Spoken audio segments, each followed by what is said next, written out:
Morning friends, welcome back to the channel Anil English class room. So ఏంటంటే ఈ వీడియోలో basics గురించి డిస్కషన్ చేస్తా. ఎందుకంటే ఇప్పుడు మనకు ఒక సెంటెన్స్ ఉందనుకో, ఒక సెంటెన్స్ మనకి ఇంగ్లీష్లో ఉంటే, ఇంగ్లీష్ గ్రామర్లో మనకి ఆ సెంటెన్స్లో సబ్జెక్ట్ ఉంటుంది, ఆ సెంటెన్స్లో ఆబ్జెక్ట్ ఉంటుంది, ఆ సెంటెన్స్లో హెల్పింగ్ వర్బ్ ఉంటుంది. ఇప్పుడు బేసికల్లీ తెలుగు మీడియం స్టూడెంట్స్ ఎవరైతే ఉన్నారో వాళ్ళకి అసలు ఒక సెంటెన్స్లో దాని హెల్పింగ్ వర్బ్ అంటే మీనింగ్ తెలియదు, సబ్జెక్ట్ అంటే మీనింగ్ తెలియదు, అండ్ ఆబ్జెక్ట్ అంటే కూడా మీనింగ్ తెలియదు. సో దట్ మన వాళ్ళు కన్ఫ్యూజ్ అవుతారు. ఇప్పుడు ఒక సెంటెన్స్లో హెల్పింగ్ వర్బ్ ఏది, ఒక సెంటెన్స్లో సబ్జెక్ట్ ఏది, ఒక సెంటెన్స్లో ఆబ్జెక్ట్ ఏది అనేది కూడా తెలియదు. అండ్ ఇవి తెలియకపోతే మనకి టెన్సెస్ మొత్తానికి అర్థం కాదు. ఉండేటి మొత్తం మనకి 12 టెన్సెస్ ఉంటాయి. ఈ 12 టెన్సెస్ మొత్తానికి అర్థం కావు. సింపుల్ ప్రజెంట్ టెన్స్ అంటారు, పాస్ట్ టెన్స్ అంటారు, ఫ్యూచర్ టెన్స్ అంటారు, ప్రజెంట్ కంటిన్యూస్ అంటారు, పాస్ట్ కంటిన్యూస్ అంటారు, ఫ్యూచర్ కంటిన్యూస్ అంటారు, present perfect tense, past perfect tense, future perfect tense, and present perfect continuous tense, past perfect continuous tense, future perfect continuous tense అని కూడా అంటారు.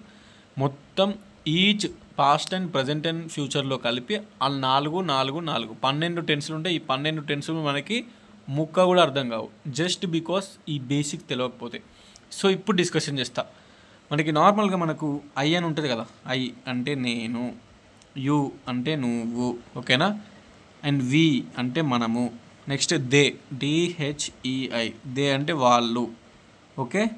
Next he అంటే అతడు, she అంటే ఆమె, దిస్ లేదా దట్, ఓకే. ఇవి అది ఇది, లేదంటే ఎనీ నేమ్, ఓకేనా, ఎనీ నేమ్, ఏ పేరైనా పెట్టుకో నువ్వు. ఇవన్నీ సబ్జెక్టులు అండి. ఐ అంటే సబ్జెక్టు, యూ అంటే subject, we, they, he, she, it, any name, వీటిని సబ్జెక్ట్స్ అంటాం, ఓకేనా. ఇవేమంటాం సబ్జెక్టు. ఇప్పుడు మీకు అర్థం కావాలంటే ఎట్లా చెప్పాలంటే నార్మల్గా ఇప్పుడు ఎట్లా అంటే ఐ అంటే subject, I go to school. So I go to school అనేది ఏంటిది, నేను స్కూల్కి పోతా. ఇప్పుడు ఇందులో ఏంటంటే ఇది ఐ అనేది ఇది సబ్జెక్ట్ అన్నట్టు ఈ సెంటెన్స్లో, ఓకేనా. సబ్జెక్ట్ ఎప్పుడైనా ఫస్ట్ ఉంటుంది. ఐ కానీ ఇక్కడ ఐ ఉండొచ్చు, లేకపోతే యూ ఉండొచ్చు, లేకపోతే వి ఉండొచ్చు, లేదంటే ఇక్కడ పేరు ఇప్పుడు నాదే అనుకోండి, ఇప్పుడు నా పేరు అనిల్ ఉండొచ్చు. నార్మల్గా అనిల్ గోస్ టు స్కూల్, లేదంటే ఐ గో టు స్కూల్. ఇట్లా ఈ ఫస్ట్ ఏదైతే వస్తుందో సెంటెన్స్లో దీన్ని సబ్జెక్ట్ అంటాం. సింపుల్, ఇదేంటిది సబ్జెక్టు. నెక్స్ట్ వర్బ్, ఇక్కడ వర్బ్ వేరు, హెల్పింగ్ వర్బ్ వేరు. మళ్ళీ నార్మల్గా ఇక్కడ మైనస్ మార్క్ ఎందుకు పెట్టినా అంటే హెల్పింగ్ వర్బ్ అంటే వేరు, వర్బ్ అంటే వేరు, ఓకేనా. ఇక్కడ గో అని ఉంది, గో అంటే ఇది వర్బ్. ఈ వర్బ్ అనేది V1 ఫామ్లో ఉంది. అండ్ మళ్ళీ V1 ఏంది, V2 ఏంది, V3 ఏంది, V4 ఏంది అని కూడా అడుగుతారు. సో సింపుల్, గో అంటే వెళ్తా, ఇది V1లో ఉంది, ఓకేనా. ఇదేంది వర్బ్. నెక్స్ట్ వెంట్ అంటే V2 ఫామ్, పాస్ట్ ఫామ్ అన్నట్టు, అంటే ఆల్రెడీ వెళ్ళినా అని అర్థం. నెక్స్ట్ గాన్ అంటే V3 ఫామ్ అన్నట్టు, go went gone, verb V1 V2 V3, దీన్నే వర్బ్ అంటారు. వర్బ్ అంటే ఇప్పుడు నార్మల్గా డూ అంటాం, డూ అంటే చెయ్యు, ఓకేనా. డిడ్ అంటే చేసిన అన్నట్టు, డన్ అంటే కూడా చేసిన. ఇది V1, ఇది V2, ఇది V3, ఇది కూడా V1 V2 V3. సో ఇవన్నీ మనం ఫ్యూచర్లో డిస్కషన్ చేద్దాం, ఏది ఎక్కడ యూజ్ చేయాలని. ప్రస్తుతానికంటే ఇది వర్బ్ అన్నట్టు. నెక్స్ట్ ఇక్కడ టు స్కూల్ ఉంది కదా, ఇది ఆబ్జెక్ట్ అన్నట్టు, లాస్ట్లో ఉంటుంది ఆబ్జెక్ట్ అనేది, ఓకేనా. మళ్ళా ఇంకో ఎగ్జాంపుల్ చెప్తా నీకు. నార్మల్గా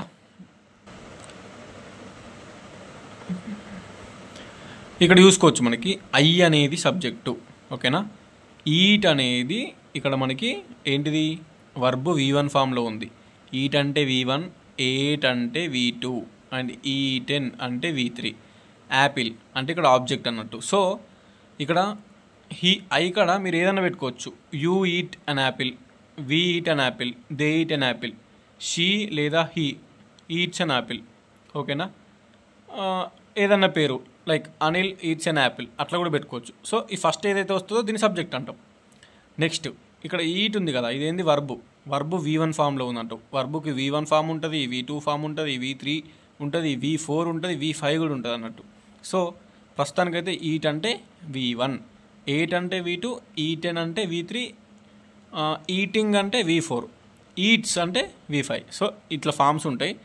మనకి. సో ఇట్లా వర్బ్ అంటే ఇది అన్నట్టు, ఇది వర్బ్ V1లో ఉంది. మళ్ళీ an యాపిల్ లాస్ట్కి ఏదైతే ఉంటుందో యాపిల్ అదే ఆబ్జెక్ట్. సో దీన్నే ఆబ్జెక్ట్ అంటాం మనం. ఓకేనా. ఇప్పుడు ఇట్ ఈజ్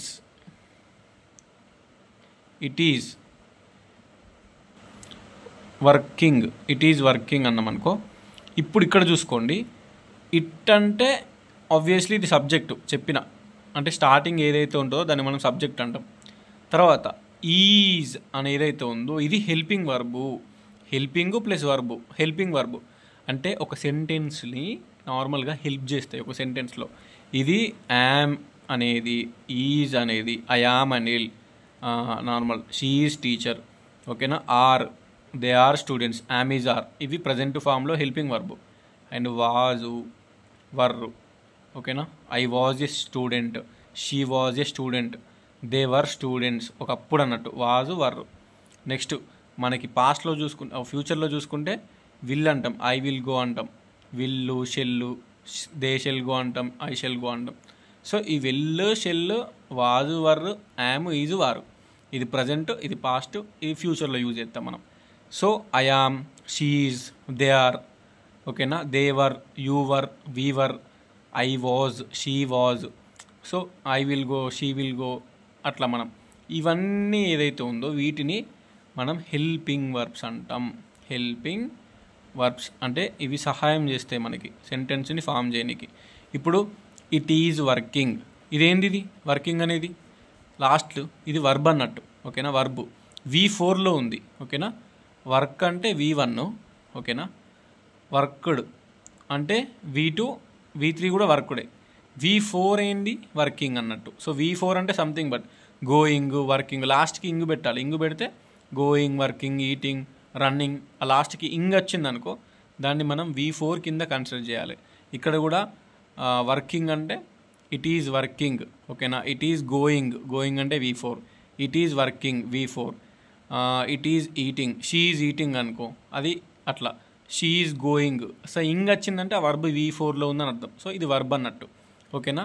నెక్స్ట్ ఈజ్ ఉంది కాబట్టి ఇది హెల్పింగ్ వర్బ్ అన్నట్టు.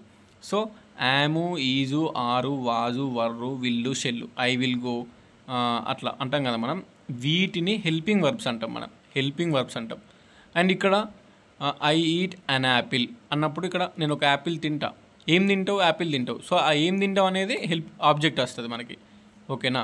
ఇప్పుడు దిస్ ఈజ్ ఏ బుక్ అన్నాం అనుకో, ఈ లాస్ట్కి మనకి దిస్ ఈజ్ ఏ బుక్ అంటే ఈ బుక్ అనేది ఆబ్జెక్ట్ వస్తుంది. Okay. This is a book, ఈ బుక్ అనేది ఒక ఆబ్జెక్ట్ వస్తుంది అన్నట్టు. అండ్ ఇక్కడ దిస్ అనేది సబ్జెక్ట్ వస్తుంది, ఇక్కడ ఈజ్ అనేది హెల్పింగ్ వర్బ్స్ వస్తుంది. సో కన్ఫ్యూజన్ కావద్దు అన్నట్టు. ఓకేనా. అండ్ ఇట్ ఈజ్ వర్కింగ్ ఉంది. సో వర్కింగ్ అంటే నార్మల్గా ఇక్కడ ఇట్ ఈజ్ వర్కింగ్, పని చేస్తుంది అన్నట్టు. సో ఇది V4 అంటాం వర్బ్. సో మనకి హెల్పింగ్ వర్బ్స్ అంటేనేమో am, is, was, were, will, shall. And subject అంటేనేమో I, you, we, they, he, she, it or any name. మనం స్టార్టింగ్ పెడతాం కదా, ఇట్ కానీ, షీ ఈజ్ కానీ, అనిల్ ఈజ్ గోయింగ్ కానీ. సో స్టార్టింగ్ పెట్టేది మొత్తం సబ్జెక్టు. అండ్ ఆబ్జెక్ట్ అంటే ఇక్కడ చూడండి, it is an apple, I eat an apple, apple అనేది ఆబ్జెక్టు. అండ్ నార్మల్గా ఇంకా ఐ గో టు స్కూల్, ఎటు పోతావు, స్కూల్కి పోతావు, ఆ స్కూల్ అనేది నార్మల్గా ఆబ్జెక్ట్ అవుతుంది అన్నట్టు. సో ఇది మనం యూజ్ చేసేది. హెల్పింగ్ వర్బ్స్ అంటే ఆబ్వియస్లీ చెప్పిన నేను, am, is, are, was, were అనేసి. సో మనకి హెల్పింగ్ వర్బ్స్ తెలిసినాయి, సబ్జెక్టు తెలిసింది, అండ్ ఆబ్జెక్ట్ కూడా తెలిసింది. ఆబ్జెక్ట్. ఓకేనా. I eat an apple. Okay. This is a book, she goes to school అనేది object. I go to running. ఓకేనా. ఆ రన్నింగ్ అనేది ఒక ఆబ్జెక్టు. దిస్ ఈజ్ పెన్, ఈ పెన్ అనేది ఒక ఆబ్జెక్టు. ఆ ఆబ్జెక్ట్ అంటే ఇది లాస్ట్కి ఉంటుంది అన్నట్టు, సింపుల్. సో అట్లా మనం ఈ హెల్పింగ్ వర్బ్స్ తెలిసినప్పుడు, ఓకే, ఈ హెల్పింగ్ వర్బ్స్ తెలిసినప్పుడు, ఈ సబ్జెక్టు తెలిసినప్పుడు, ఈ వర్బ్ ఏంది అని తెలిసినప్పుడు ఇంగ్లీష్ గ్రామర్ ఈజీగా అర్థమవుతుంది. ఓకేనా. Mainly tenses.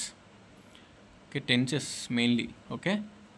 So if you understand or if you have any doubt కింద కామెంట్ పెడతా వీడియోస్ కంపల్సరీ. నేను నేర్చుకుంటా, మీకు నేర్పిస్తా. Done. This is your Anil Kumar signing off. Subscribe Anil English Classroom. I hope I will do more videos that is helpful to especially Telugu medium students. Okay, done. Bye.